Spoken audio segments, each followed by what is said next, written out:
A wannan bidiyon zan kawo muku 'yan siyasa guda 10 da suka fi arziki a Najeriya.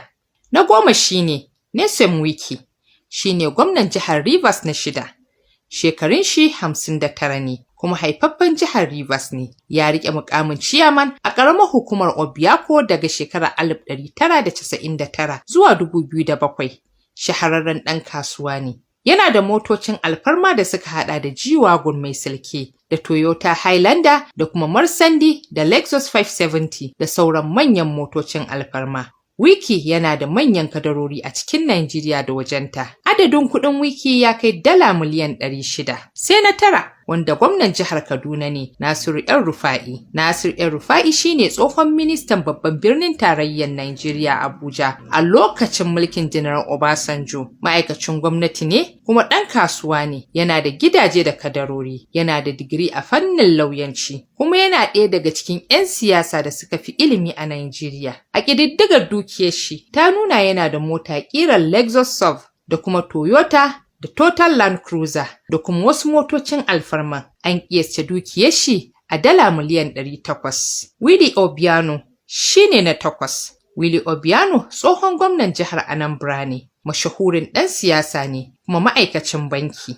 Obiano ƙwararre ne akan aikin akanta, inda ya rike matsayin babban akanta na NNPC, wato kamfanin man fetur ɗin Najeriya, kafin ya shiga harkar siyasa. Obiano yana da motocin alfarma da suka haɗa da G-Wagon, Toyota Land Cruiser da dukiyoyi da kadarori a waje da cikin gida Najeriya.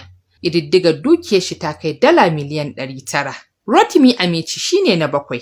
An haife shi shekaru 57 da suka wuce. Ya yi gwamnan jihar Rivers daga shekarar 2000 zuwa 2015 kuma ya riƙe matsayin kakakin jihar Rivers. Yana ɗaya daga cikin ministocin Buhari kafin ya ajiye muƙamin shi ya fito neman takarar shugabancin ƙasar Najeriya a shekarar 2022. Daga cikin motocin alfarmar da ya mallaka sun haɗa da Benz Limousine, Marsandi Brabus G-Wagon, Total Land Cruiser da sauran motoci tare da jirgin shakatawa domin gudanar da ayyukan yau da kullum.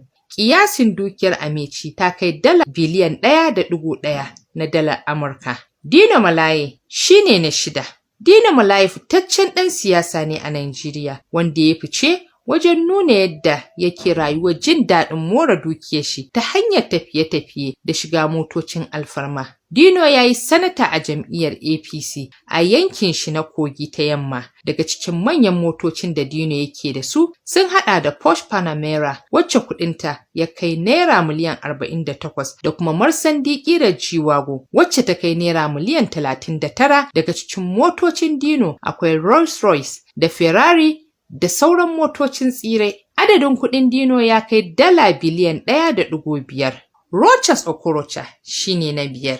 Richest ɗan ƙabilar Inyamurai ne daga jihar Imo wanda ya fice wajen gina makarantu tare da taimakawa marasa galihu da dukiyar shi. Richest ya yi gwamna har sau 2 a jihar Imo kuma ya yi sanata kafin ya fito neman shugabancin ƙasar Najeriya a shekarar 2022. Daga cikin motocin alfarmar da Richest ya mallaka akwai Marsandi ƙirar G-Wagon da Rolls Royce da Ferrari da Brabus Wagon G30. Bayan wannan yana da jirgin shakatawa wanda kuɗin shi ya kai naira miliyan 600. Iyasin dukiyar Richest ta kai dala biliyan 2.2. Alhaji Atiku Abubakar shine na 4 a jerin masu kuɗin cikin 'yan siyasa 10.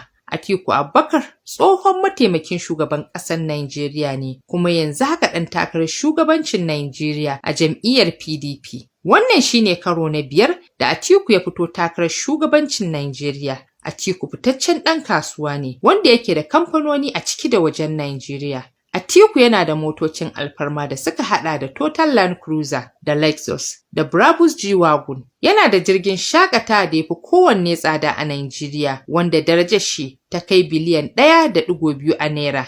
Ƙididdigar dukiyar Atiku ta kai dala biliyan 2.8. Chief Olusegun Obasanjo shine na 3. Obasanjo tsohon soja ne kuma shugaban ƙasar Najeriya ne a lokacin mulkin soja da kuma mulkin farar hula daga shekarar 1999 zuwa shekarar 2007. Obasanjo yana da manyan kadarori da suke kawo mishi kuɗin shiga. Daga ciki akwai gonar shi ta Ota, wacce tafi kowace gona girma a faɗin Afirka. Yana da tsuntsaye kala daban-daban da kuma shukoki waɗanda shi kaɗai yake iya dasa su fito a Najeriya. Yana da motocin alfarma iri-iri tare da gidajen kece raini a garin Abeokuta. Ƙididdigar dukiyar shi ta kai dala biliyan 3 cif. Na biyu kuwa shine Ibrahim Babangida, wanda aka fi sani da IBB. Tsohon shugaban ƙasar Najeriya ne a mulkin soja. IBB yana da manyan kadarori a ciki da wajen Najeriya. Yana da motocin alfarma da suka haɗa da Marsandi da Brabus G-Wagon. IBB yana da jirgin shakatawa wanda martabar shi ta kai naira biliyan 2. Kiyasin dukiyar shi ta kai dala biliyan 3.1. Bola Ahmed Tinubu shine ɗan siyasa da ya fi kowane ɗan siyasa kuɗi a Najeriya. Tinubu tsohon sanata ne a Lagos, kuma tsohon gwamnan jihar Lagos ne daga shekarar 1999 zuwa 2007. Tinubu yana da manyan kadarori a gida da wajen Najeriya. Yanzu haka shine ɗan takarar shugaban ƙasa a jam'iyyar APC. Tinubu yana da manyan motoci masu silke da gidaje ciki da wajen Najeriya. Ku ci gaba da bibiyar shafina domin samun ingantattun labarai da tarihi akan al'amuran yau da kullum.